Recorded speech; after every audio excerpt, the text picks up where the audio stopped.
안녕하세요. 반갑습니다. 김동진의 미 나를 위한 메타에듀의 김동진 소장입니다. 오늘은 시대정신과 리더십, 대통령과 이재명이라는 제목으로 말씀을 드리겠습니다. 조선의 태종 이방원과 윤석열 전 대통령, 이 두 사람의 공통점과 차이점은 무엇일까요? 그리고 왜 지금 이 순간 다가오는 6월 3일 대선을 앞둔 우리에게 이 질문이 다시 중요할까요? 또 한 번의 선택 앞에서 우리는 먼저 물어야 합니다. 박정희, 노태우, 김영삼, 김대중, 노무현, 문재인, 그리고 이재명 대선 후보는 어떤 시대적 흐름의 연장선에 놓여 있는가를, 그리고 이제는 질문을 바꿔야 합니다. 우리 시대의 진정한 정도전, 세종대왕, 이순신, 정조는 누구인가? 대통령인가 아니면 우리들 자신인가? 정도전은 혼란한 권력의 틈에서 새로운 질서를 설계한 전략가였습니다. 세종대왕은 한글을 창제하고 과학과 지식을 제도로 바꾼 창조의 리더였습니다. 이순신은 절망의 바다 위에서 조선을 지켜낸 책임의 상징이었고, 정조는 개혁과 포용을 아우른 통합의 군주였습니다. 이제는 우리가 정도전이고 세종대왕이고 이순신이고 정조인 시대입니다. 대통령 한 명에게 모든 걸 맡기기엔 시대의 과제가 너무 많고 매우 어렵기 때문입니다. 1987년 직선제 도입 이후 우리는 5년마다 대통령을 직접 뽑아왔습니다. 하지만 중요한 건 누구를 뽑았느냐가 아니라 그 선택의 무게를 언제 실감했느냐입니다. 우리는 늘 투표가 끝난 후에야 깨닫습니다. 내가 뽑은 대통령이 이 정도밖에 안 되는 사람이었구나를. 특히 지난 3년은 남달랐습니다. 윤석열 전 대통령을 지지했던, 반대했던, 진보든 보수든 중도든 대부분의 국민은 실망과 혼란, 좌절과 분노, 심지어 계엄을 통해서 두려움까지도 경험했습니다. 하지만 이 감정은 단지 윤석열과 김건희 부부에 대한 분노만은 아니었습니다. 더 깊은 곳엔 이런 물음이 있었습니다. 대한민국의 시스템과 엘리트들이 정말 이 정도밖에 안 됐던가? 나도 이 시스템의 일부인데 너무 창피하고 부끄럽다. 문제는 대통령을 잘못 뽑은 게 아니었습니다. 우리는 그 시대가 요구한 정신과 과제가 무엇이었는지, 그에 맞는 대통령과 시민은 어떤 모습이어야 했는지 제대로 알지도 알려고 하지도 않은 채 투표했던 것입니다. 그리고 결과만을 바랬습니다. 6월 3일 우리는 또 한 번의 선택을 앞두고 있습니다. 이번에는 어떤 기준으로 선택을 해야 할까요? 무엇을 보고 누구를 믿고 어떤 시대를 상상하며 선택을 할 것인가가 매우 중요합니다. 그래서 준비한 강연 목차는 다음과 같습니다. 1부 영구집권을 꿈꾼 자 이방원과 윤석열, 2부 시대가 만든 결단형 리더십 박정희와 이재명, 3부 시대의 거울이 되는 리더십 5인의 대통령 노태우, 김영삼, 김대중, 노무현, 문재인과 이재명, 4부 시대정신과 리더십 설계자 그리고 시민의 시대입니다. 태종 이방원은 원경항우와 7자녀를 낳고 오랜 시간 부부이자 정치적 동지로 함께한 인물이었습니다. 그러나 권력을 잡기 위해 그는 이복 동생이자 어린 세자 방석을 죽였고, 아버지 이성계의 책사였던 정도전과 고려의 충신 정몽주까지 제거했습니다.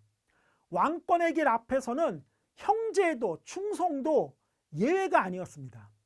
둘째형 이방범은 자결하게 했고, 셋째형 이방가는 반란을 일으켰다가 진압돼 처형되었습니다. 심지어 자신의 정치적 기반이었던 부인의 친정 민씨 일가마저 왕권을 위협할 수 있다는 이유로 대부분 숙청했습니다. 공신조차 살아남지 못했습니다. 함께 주기를 도운 박포마저 반란의 혐의로 처형되었습니다. 피로 물든 왕자였지만 이방원의 철저한 제거와 숙청은 결국 세종시대의 안정과 질서 그리고 제도적 시스템의 기반이 되었습니다. 이방원의 이러한 행보는 다양한 드라마와 영화에서도 자주 다뤄졌지만 특히 SBS 드라마 육룡인 나르샤에서는 그의 권력투쟁과 인간적 갈등이 매우 입체적으로 잘 묘사되어 있습니다. 이 드라마를 보면 우리가 왜 이방원을 시대적 인물로 지금 이 시기에 다시 돌아봐야 하는지, 그리고 어떤 대가를 치러야 새로운 시대가 열리는지를 더욱더 생생하게 느낄 수 있습니다. 윤석열 전 대통령 역시 집권 이전부터 정적제거에 가까운 정치행위를 검찰 수사라는 방식으로 실행해 왔습니다. 대표적인 사례가 조국 전 법무부 장관과 가족 전원의 기소 사건입니다. 아내, 딸과 아들, 동생까지 모두 기소된 이 사건은 단순한 수사를 넘어서 검찰권을 동원한 정치적 공격, 일부 시민에게는 사법적 학살로까지 받아들여졌습니다. 그는 대통령이 된 이후에도 문재인 정부의 인사들, 민주당 핵심 세력들, 그리고 진보 성향의 정치인, 법조인, 언론 방송인, 유튜버, 시민사회 인사들까지 계엄 문건의 실질적 표적으로 삼았습니다. 이재명 대선 후보에게는 무려 5건의 기소를 했으며 야당 전체를 압박하는 전방위 수사를 이어갔습니다. 검찰의 압수수색은 민주당 발표에 따르면 이재명 후보 376회, 부인 김혜경 씨는 130회에 달합니다. 물론 검찰의 발표는 36회 0회로 크게 차이가 있긴 합니다. 그러나 윤석열은 이방원과는 완전히 달랐습니다. 태종 이방원이 실질적 권력과 병권, 신하장악을 통해 정적을 물리치고 결국 세종시대의 안정과 시스템을 설계하는 기반을 다졌다면 윤석열은 국민 여론과 저항, 민주주의의 제도적 견제, 그리고 정의롭고 양심적인 국회의원, 판사, 군인, 경찰, 언론방송인, 다수의 시민들의 저항에 부딪혀 정적 제거에 번번이 실패했습니다. 그는 끝내 아무것도 완성하지 못했지만 오히려 대한민국 시스템의 취약함, 그리고 민주주의가 얼마나 쉽게 위협받을 수 있는가를 명확하게 드러내는 거울이자 경고, 역사적 반면교사로 작용하게 되었습니다. 특히 윤석열 정권은 대한민국의 발전을 방해하는 사람, 세력, 네트워크가 누구인지를 전 국민들에게 뚜렷이 인식시켜 주었습니다. 다음 정권이 누구를 왜 단죄해야 하는지를 명확히 보여주는 실험실이 된 것입니다. 더 아이러니한 것은 그가 보수 진영의 대통령이었던 이명박과 박근혜 두 전직 대통령을 감옥에 보내며 사람에게 충성하지 않는다는 말로 보수의 영웅으로 떠올랐던 점입니다. 하지만 실상 그는 보수에게 있어서는 마약이자 도박 같은 존재였습니다. 당장은 강하고 매력적으로 보였지만 결국 중독성만 남기고 오랜 기간 지켜온 보수의 이념과 가치, 정통성과 네트워크 및 시스템 전체를 붕괴시켜버리고 있습니다. 그가 떠난 뒤 보수 세력에 남은 것은 배신과 분열 및 자책과 후회일 뿐이었습니다. 대한민국은 그래도 6월 3일 대선을 계기로 새 대통령과 국민들의 역량으로 새로운 도약을 준비할 수 있지만 보수는 재건조차 쉽지 않은 처지에 놓였고 보수 정당들은 해산까지 거론되는 절체절명의 위기에 빠져 있습니다. 윤석열이 남긴 것은 통치도 아니었고 개혁도 아니었습니다. 그는 앞으로의 시대를 준비하는 시민과 정치 세력에게 누구를 단죄해야 하며 무엇을 극복해야 하고 어떤 시스템을 다시 세워야 하는지를 가장 명확하게 보여준 실패의 거울입니다. 반면 조선태종 이방원은 새로운 시대를 열어젖히려면 무엇을 어떻게 구체적으로 준비해야 되는지를 보여주는 거울이었습니다. 이방원은 정적을 다 제거하고 위대한 세종을 남겼고, 윤석열은 한국 사회 발전을 위해서는 누구를 단죄해야 하는지, 국가 시스템을 어떻게 발전시켜야 하는지를 명확히 알려주었습니다. 이제 선택은 우리들의 몫입니다. 다음은 두 번째, 시대가 만든 결단형 리더십, 박정희와 이재명에 대해 말씀드리겠습니다. 이재명 대선 후보는 인권 변호사 출신으로 성남시장, 경기도지사, 국회의원, 대선 후보를 거친 정치인입니다. 기존 정치권의 중심에서 자란 인물이 아니라 말 그대로 야생형 정치인으로 성장해온 이력은 그 자체로 매우 이례적입니다. 그는 여러 지도자들과 공통점도 있지만 다른 길을 걸어온 점에서 독특한 대비점도 있습니다. 그렇다면 우리는 지금 묻지 않을 수 없습니다. 21세기가 요구하는 시대정신과 과제는 무엇인가? 우리에게 필요한 지도자는 누구이며 지금 이 시대에 걸맞을 리더십은 어떤 모습이어야 하는가? 이 질문에 답하기 위해 역대 대통령들과 이재명 대선 후보의 리더십과 시대적 의미를 함께 비교하고 통찰해 보고자 합니다. 먼저 박정희 전 대통령과 이재명 대선 후보는 시대도 방식도 권력 기반도 크게 다릅니다. 하지만 이 두 사람은 모두 시대가 요구한 결단형 리더입니다. 무엇보다 이재명 후보가 6월 3일 대선에서 당선된다면 1987년 민주화 이후 단 한 번도 없었던 상황, 즉 입법부와 행정부의 권력이 모두 더불어민주당에 집중되는 전례 없는 정치 환경이 만들어집니다. 이것은 과거 박정희 시대처럼 대통령이 강한 추진력을 가졌던 시기와는 다르지만 법률 제정, 예산 처리, 시스템 개혁까지 강력한 실행 기반을 갖춘 리더십이 등장할 가능성을 보여줍니다.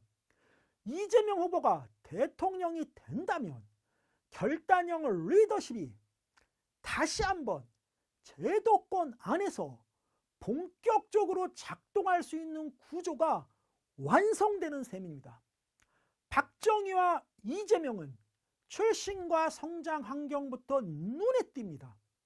두 사람 모두 경북 출신으로 극심한 가난을 경험했습니다.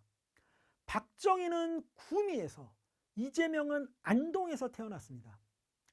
박정희 전 대통령은 1910년대 말 일제강점기의 농촌에서, 이재명 후보는 1960년대 산업화 초기의 빈민가정에서 자랐다는 점에서 시대 배경은 달랐지만 절망과 결핍을 뚫고 일어선 극복의 서사는 매우 닮아 있습니다. 그러나 박정희와 이재명의 극복 과정과 방식은 완전히 달랐습니다. 박정희는 일제 만주군과 육사를 거쳐 군 내부에서 엘리트 경로를 밟았고 1961년 5.16 군사쿠데타를 통해 체제를 장악하며 권력의 최상층으로 올라섰습니다. 그는 체제의 정점에 진입해서 위에서 아래로 시대를 밀어붙인 인물이었습니다. 반면에 이재명은 가난으로 중고등학교에 진학하지 못해서 검정고시로 학력을 인정받았고 낮에는 공장에서 일하고 밤에는 공부를 하며 결국 사법시험에 합격한 입지전적 인물입니다. 이것은 한국 사회의 교육계층 장벽을 스스로 돌파한 매우 희귀한 정치 경로입니다. 사법시험 합격을 통해 제도권에 진입했지만 그는 전통 정치 엘리트의 길을 걷지 않았습니다. 변방에서 중심으로 진입해서 생활정치와 현장 밀착형 리더십으로 자신의 능력을 증명해 나갔습니다. 박정희와 이재명 두 사람 모두 강력한 실행력을 갖춘 정치인입니다. 박정희는 군사적 명령체계와 절대적 권위를 기반으로 압축 성장과 산업화를 밀어붙였습니다. 고속도로 건설, 제철소, 수출 중심의 공업화 등을 통해 대한민국을 먹고 살기도 힘든 나라에서 그래도 먹고 살 수 있는 나라로 발전시켰습니다. 그러나 그 눈부신 성장의 이면에는 독재와 유신체제, 언론과 사법 및 정치의 전방위적 통제, 그리고 반대 세력에 대한 무자비하고 조직적인 탄압이라는 혹독한 대가를 치르게 했습니다. 그의 리더십은 결단과 실현의 리더십이었지만 동시에 자유와 민주주의를 억압한 권위주의의 상징이기도 합니다. 박정희는 음과 양이 매우 명확한 지도자였습니다. 그리고 그 양면성은 오늘의 우리에게 여전히 질문을 던집니다. 우리는 성장을 위해 무엇을 얼마만큼 희생해도 되는 것일까? 결단력 있는 리더의 그늘은 어디까지 정당을 낼 수 있는가? 자유와 성과, 과연 어떤 것이 더 본질적인가? 이 질문들은 단지 과거를 되짚는 것이 아닙니다. 지금 우리가 어떤 리더를 선택하고 어떤 시스템을 구축해야 하며 어떤 사회를 만들어 가고자 하는지를 되묻게 하는 본질적인 질문들입니다. 이재명은 박정희처럼 국가 인프라를 대규모로 건설하지는 않았지만 성남시장과 경기사 도지사로서 청년배당, 무상교복, 공공산업 조리원, 지역화폐, 기본소득 실험 등 복지 중심의 생활 밀착형 정책들을 강한 추진력으로 실행해냈습니다. 박정희가 하드웨어, 물적 인프라에 강했다면 이재명은 소프트웨어, 정책 설계와 사회적 효용에 탁월했습니다. 이재명은 공무원 조직의 반발과 제도적 저항에도 불구하고 정책의 정당성과 실효성을 앞세워 설득하면서 밀어붙이는 행정을 통해 실질적인 결과를 만들어냈습니다. 성남시장 8년 동안 공약 이행률이 무려 평균 약 95%나 됩니다. 민원을 많이 발견하는 공무원을 승진시키는 제도로 민원을 대폭 줄이기도 했습니다. 그 과정에서 박정희와 유사한 추진력의 리더십을 보여주었지만 동시에 위에서는 결단력을, 중간에서는 조직 장악력을, 아래에서는 시민들의 참여와 공감을 유기적이고 입체적으로 엮어내는 21세기형 하이브리드 리더십을 구현한 사람이 바로 이재명 후보입니다. 두 사람 모두 시대의 요구와 결핍을 해결하기 위한 결단형 리더십을 보여주었습니다. 박정희는 산업화라는 국가적 생존 과제를 해결했고 이재명은 불평등과 양극화라는 시민 개개인의 생존 문제를 다루고 있습니다. 그러나 두 사람이 남긴 유산은 크게 다릅니다. 박정희는 제도 밖에서 힘으로 체제를 장악했고 민주주의 기반을 훼손했습니다. 이재명은 제도 안에서 민의를 기반으로 권력을 얻고 그 제도 안에서 수많은 수사와 기소를 견디며 민주당원과 대중적 지지를 이끌어냈습니다. 결국 박정희와 이재명은 결핍을 딛고 돌파한 사람들, 그러나 돌파의 방식과 권력의 철학 그리고 국가를 바라보는 관점이 전혀 다른 리더들입니다. 한 사람은 위로부터 밀어붙이며 국가 시스템을 만들었고, 다른 한 사람은 아래로부터 끌어올리며 시민과 행정 시스템을 되돌아보게 만들고 있습니다. 두 사람 다 시대가 만들 리더이며 시대에 의해 평가받게 될 인물들입니다. 다만 한 명은 체제를 지배하며 시대를 밀어붙였고, 다른 한 명은 체제 속에서 버티며 시대와 함께 살아가려 했습니다.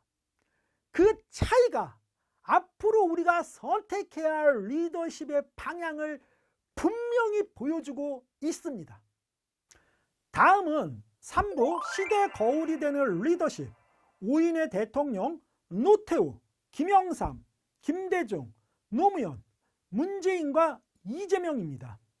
이재명이라는 정치인은 단순히 오늘날의 야당 대표나 대선 후보로만 보기 어렵습니다.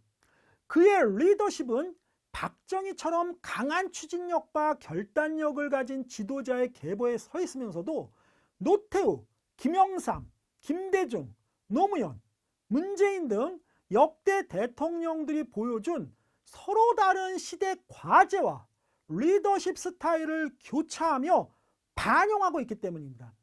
특히 주목할 점은 1987년 직선제 이후 더불어민주당처럼 단독으로 국회 과반 의석을 가진 정당이 대통령 당선과 동시에 정권을 쥔 사례는 한 번도 없었다는 점입니다.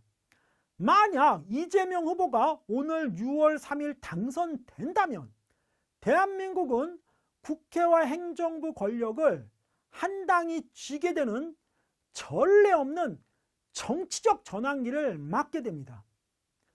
이재명은 과거 어느 대통령과도 똑같지는 않습니다. 그는 그들 모두와 겹치기도 하고 다르기도 합니다. 이 시대가 요구하고 있는 리더십의 좌표를 완전히 다시 그리고 있습니다. 그래서 5명의 전직 대통령과 이재명을 한 명씩 비교해 보겠습니다. 먼저 노태우 대 이재명입니다. 실용외교와 확장의 감각입니다. 노태우 정권은 1988년부터 1993년까지이고 그 당시 여당의 민주정의당은 1988년 총선에서 125석을 얻어 과반이 안 되었고, 그래서 1990년 통일민주당과 신민주공화당과의 3당 합당으로 무려 218석을 확보하기도 했습니다. 노태우 전 대통령은 소련과 동유럽 사회주의 체제의 몰락이라는 냉전 붕괴의 거대한 지각 변동 한가운데서 그 누구보다 현실적이고 실용적인 결정을 내렸습니다.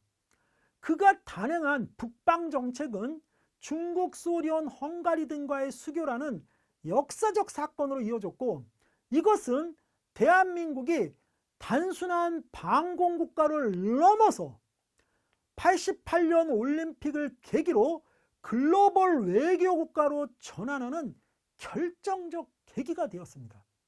이재명 후보 역시 한미일 공조의 균형 외교를 강조하며 중국과 러시아뿐 아니라 아세안, 중동, 아프리카, 남미 등 전 지구적 확장 외교를 설계하고 있습니다. 그는 외교를 이념이 아닌 국익의 관점에서 바라보며 현실에 기반한 전략적 실용외교를 추구합니다. 이재명은 대세를 꿰뚫는 감각, 그리고 국익 중심의 글로벌 외교 감각을 가지고 있습니다. 노태우가 군부 정권의 산물로 제한된 외교적 공간 속에서 움직일 수밖에 없었다면, 이재명은 시민의 요구와 시대의 다극화된 세계 질서 속에서 더 복잡하고 유연한 외교의 균형을 설계하는 위치에 있습니다. 두 사람 모두 대한민국이 고립에서 벗어나 더 발전해야 하는 중요한 순간에 국가의 방향성을 다시 설계한 전략가라는 공통점이 있습니다. 두 번째는 김영삼 대 이재명, 기득권 척결과 권력구조 개혁입니다. 김영삼 정권은 1993년에서 1998년까지이고 이 당시 여당은 민주자유당에서 신한국당이 되었습니다. 1992년 총선에서는 149석으로 과반에서 딱 한 석 부족했습니다. 김영삼 전 대통령은 1993년 문민정부의 출범과 함께 기득권 구조의 핵심을 정면으로 타격한 대통령이었습니다.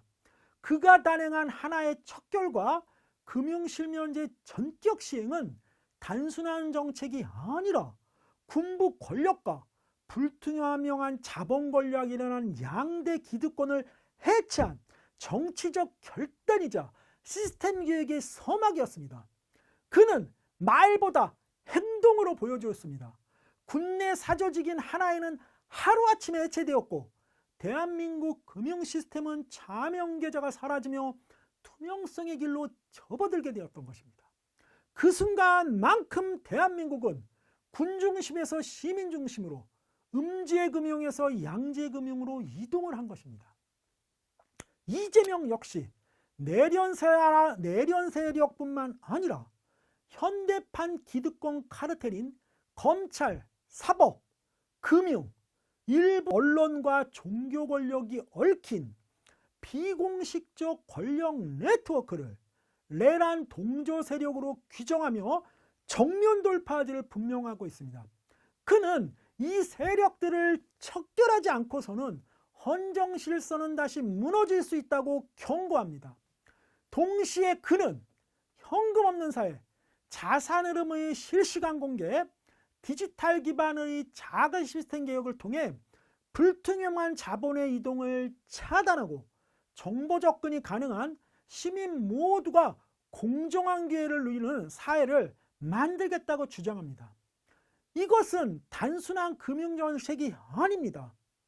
돈의 흐름이 보이면 권력의 실체가 드러나고 자본과 권력의 투명화는 정의와 공정의 실현이라는 철학적 명제가 깔려 있습니다. 제가 2007년에 집필한 숫자로 들춰본 세상이라는 책에서도 현금 없는 사회를 주장했습니다. 돈이 보이면 사람도 보입니다. 그래서 우리는 현금 없는 사회로 가야 합니다. 현금 있는 사회와 현금 없는 사회, 어떤 사회가 더 정의롭고 공정한 사회인가가 핵심 문제의식입니다. 이재명의 개혁은 단지 디지털 사회로의 기술적 진보가 아닙니다. 그것은 기득권의 은폐 구조를 무너뜨리고 시민이 감시자이자 설계자가 되는 투명한 민주주의의 진화입니다.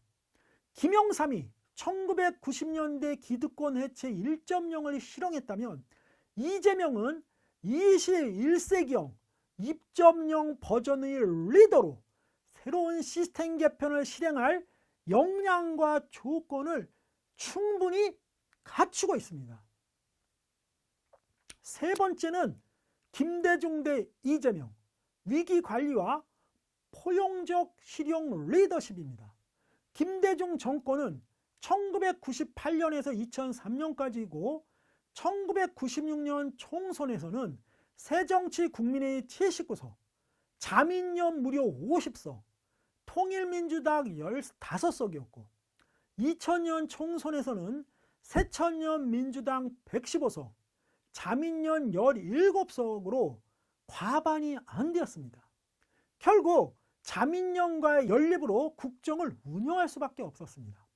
그럼에도 불구하고 김대중 전 대통령은 IMF 외환위기라는 전례 없는 경제위기 속에서 집권했고 79석밖에 안 되는 열악한 국회 상황에서도 자민련과 연정을 구성해 협치에 나섰고 구조조정과 정보통신 산업 육성, 사회적 약자를 위한 복지 확대로 한국 사회를 산업화에서 디지털 사회로 전환시키는 기반을 마련했습니다. 또한 남북 정상회담과 핵벽 정책으로 분단 시대에 화해의 길을 연 대통령이었고 대한민국 최초로 노벨상 수상자였습니다. 그는 위기 속에서도 시장과 복지, 화해와 민주주의를 동시에 추구한 포용의 정치가였습니다. 이재명 후보는 코로나 이후의 저성장, 양극화, 인구절벽이라는 복합위기 속에서도 기본소득, 지역화폐, 핀테크, 디지털 전환 등 미래지향적 실용정책을 앞세워 지방자치 시스템을 재구성하려 했습니다. 경기도지사와 성남시장 시절에는 현장 중심의 민생정책과 재정개혁, K컬처와 기술산업 육성 등을 추진했습니다. 복지, 기술, 성장의 균형과 조화를 실용적으로 구현하는 탁월한 행정 리더십을 보여주었습니다. 김대중은 산업화 이후 디지털 사회의 전환기를 설계한 포용의 리더였고, 이재명은 복합 위기 속 미래 사회를 준비하는 실용형 리더입니다. 두 사람 모두 위기 상황에서 등장했고, 불리한 정치 환경 속에서도 실용과 통합을 시도했습니다. 김대중은 IMF를 극복했고, 이재명은 6,642억 원의 성남시 부채를 8년 동안 전부 상환했습니다. 경제와 복지, 성장과 분배의 균형을 강조했다는 점에서 시대는 달랐지만 유사한 철학과 구조를 지니는 리더십으로 평가할 수 있습니다. 그리고 무엇보다 김대중은 수차례 암살 시도와 사형 선고를 이겨냈고, 이재명 역시 어린 시절 산업재해와 가난 속에서도 살아남으며 죽음을 넘긴 생애와 생존 그 자체가 리더십의 힘이 된 전설적인 인물입니다. 포용과 실용, 그리고 생존과 저항의 서사까지 공유한 이 두 사람은 전환기의 대한민국을 훌륭하게 이끌 리더로 역사에 기억될 것입니다. 네 번째는 노무현 대 이재명, 외곽의 정치, 기득권과의 싸움입니다. 노무현 정권은 2003년에서 2008년까지이고 2004년 총선에서 열린우리당은 152석으로 간신히 과반을 확보했습니다. 노무현 전 대통령은 지역주의와 엘리트 중심의 정치구조에 맞서 아웃사이더 출신 정치인이었습니다. 부산 출신이지만 호남 지지 기반의 민주당에서 성장했고, 사람 사는 세상, 탈권위주의, 지역균형 발전 같은 철학으로 기존 정치 문법과는 완전히 다른 스타일을 보여주었습니다. 그는 여러 차례 선거에서 낙선하며 비주류 정치인의 현실적 벽을 온몸으로 겪었고, 그 고비마다 사람과 신념에 대한 신뢰로 버텼습니다. 대통령이 된 뒤에도 검찰, 재벌, 언론 등 강고한 기득권 구조와의 충돌을 피하지 않았고, 2004년에는 탄핵 위기를 정면 돌파하며 총선 승리를 이끌었습니다.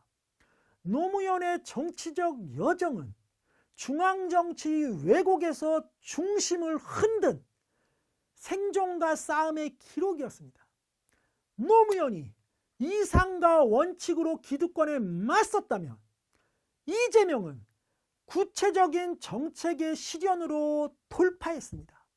성남시장 시절 무상교복 정책을 추진하며 보수 성향의 의원이 더 많은 시위에 거센 반대에 직면했고, 반대위원 명단을 공개하며 시민의 참여를 이끌어내어서 결국 정책을 통과시켰습니다. 이것은 강한 실현 의지와 정치적 설득력의 구체성을 보여준 상징적인 장면입니다. 이재명 후보 역시 정치 중심이 아닌 변방에서 출발한 아웃사이드였습니다. 사법시험을 통해 변호사가 되었지만 가난한 빈민가정 출신의 성남시장과 경기도지사라는 비주류 행정 경로만으로 대선 후보에 올랐다는 그 사실 하나만으로 일찍이 정통성 없는 리더, 기득권의 적이라는 낙인을 받아왔습니다. 그는 낙선과 반복되는 수사, 그리고 언론에 의해 악마로까지 매도되는 정치적 공격 속에서도 정면 승부를 정치인답게 해서 맞서 싸웠고, 지역화폐, 복지정책, 디지털 실용정책 등 현장 중심의 성과로 지지 기반을 유지하며 생존용 실용 리더십을 입증했습니다. 노무현은 중앙정치의 왜곡에서 중심을 향해 돌진한 개혁정치원이었고, 이재명은 지방행정의 외곽에서 중앙을 압박한 실용정치인입니다. 두 사람 모두 비주류 출신으로 정치적 정통성을 끊임없이 의심받았고, 검찰, 언론, 재벌 등 기득권과의 충돌을 피하지 않았으며, 낙선과 살아남기라는 정치적 생존 그 자체가 리더십의 상징이 된 인물들입니다.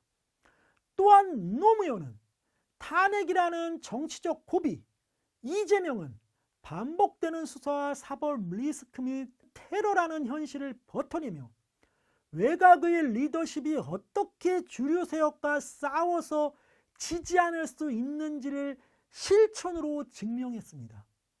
노무현과 이재명은 서로 다른 시대의 아웃사이더였지만 투쟁과 생존의 리더십을 계승한 정치적 계보의 흐름 위에 놓인 위대한 인물입니다.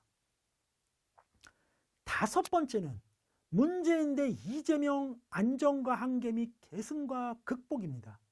문재인 정권은 다 아시다시피 2017년에서 2022년까지이고 2020년 총선에서 더불어민주당은 108석의 압도적 과반을 확보했습니다. 하지만 지금의 민주당과는 질적으로 달랐습니다. 문재인 전 대통령은 2010년 촛불혁명의 민심을 바탕으로 집권한 인물입니다. 그는 남북 정상회담, 검찰개혁 시도, 세계적으로 모범이 된 코로나19 대응 등에서 조정과 안정의 리더십을 보여주며 통합과 질서유지를 중시했습니다. 2020년 총선에서는 여당 단독 180석이라는 압도적 과반을 확보하며 강한 추진력을 얻었지만 부동산 정책 실패, 조국 사퇴, 검찰개혁 지연 등으로 인해 민심 이반이 심화되었습니다.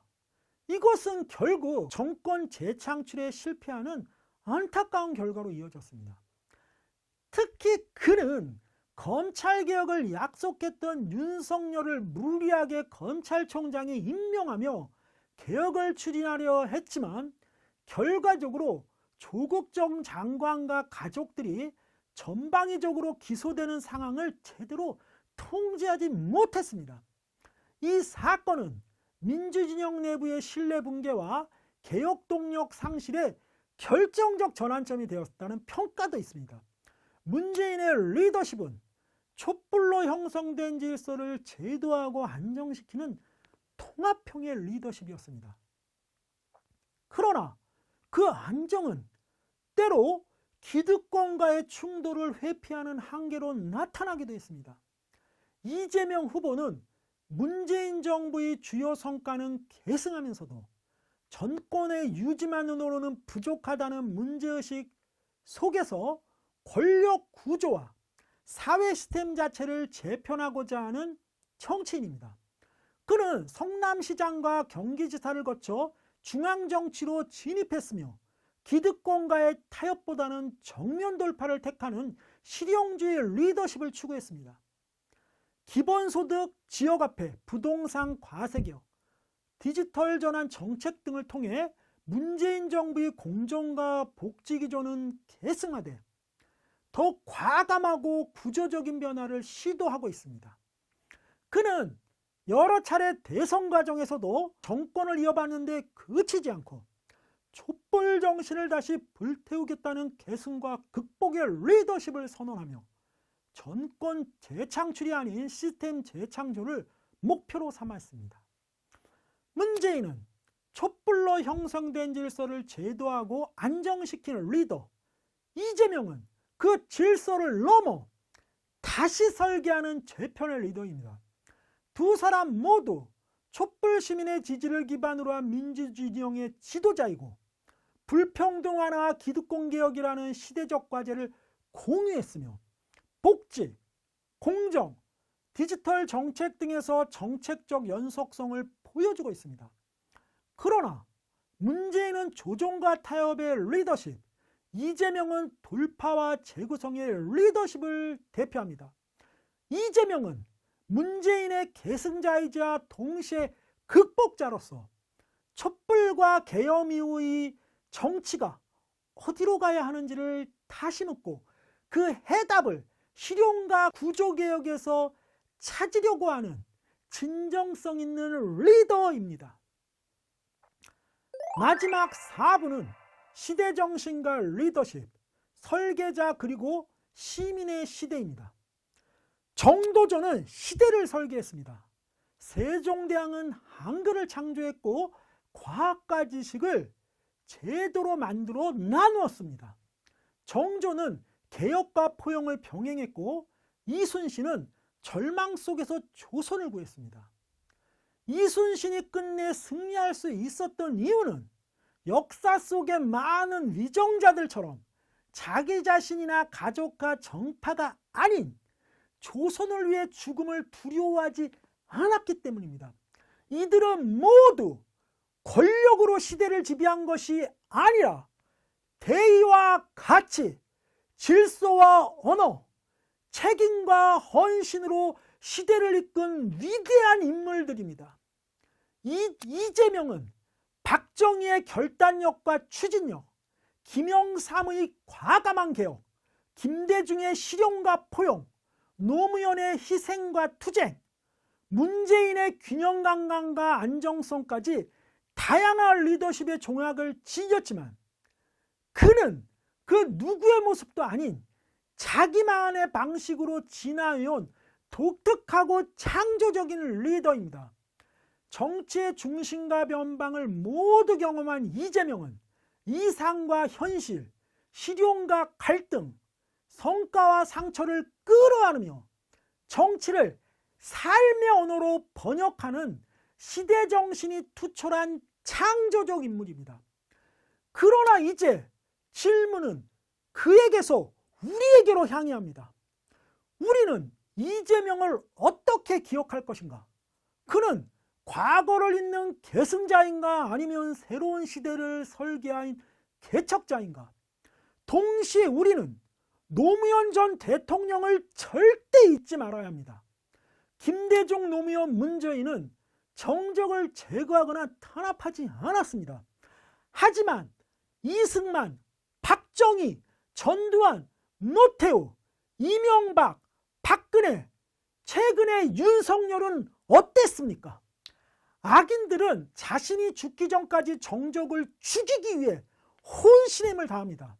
선인들은 쉽게 용서하고 화합을 말하며 악인들을 단죄하지도 못하고 너무 빨리 물러섭니다. 정의 없는 화합, 단죄 없는 용서는 공동체의 진정한 통합과 번영을 가로막습니다. 이제는 대통령 한 명에게 모든 것을 기대하는 시대가 아닙니다. 정도전처럼 구조를 설계하고 세종대왕처럼 한글과 과학과 지식을 나누며 정조처럼 개혁을 추진하고 이순신처럼 책임을 다하는 시민, 그런 시민들이 시대를 이끌 수밖에 없는 것입니다. 완전한 지도자는 없습니다. 그러나 우리는 불완전한 선택을 통해 완전한 시대를 설계할 수 있습니다. 정치는 더 이상 누가 더 낫고 누가 더 못했는지를 가리는 싸움이 아니라 우리가 어떤 질서와 미래를 함께 그려갈 것인가를 결정하는 공동설계 과정입니다. 그러니 이제는 이렇게 질문을 바꿔야 합니다. 누가 대통령이 되어야 하는가가 아니라 우리는 어떤 시대를 함께 만들고 싶은가? 이 질문에 가장 어울리는 비전과 능력을 분명하게 보여준 후보에게 우리의 한 표를 던져야 하는 것입니다. 감사합니다. 지금까지 김동진의 미 나를 위한 메타에듀의 김동진 소장이었습니다. 강연보다 더 논리적이고 풍부한 내용이 필요하시면 유튜브 채널 설명란에 링크되어 있는 네이버 블로그와 구글의 블로거에서 국어 및 영어, 중국어, 스페인어 AI 번역본으로 된 강연 원고를 보실 수 있으니 꼭 참고하시기 바랍니다.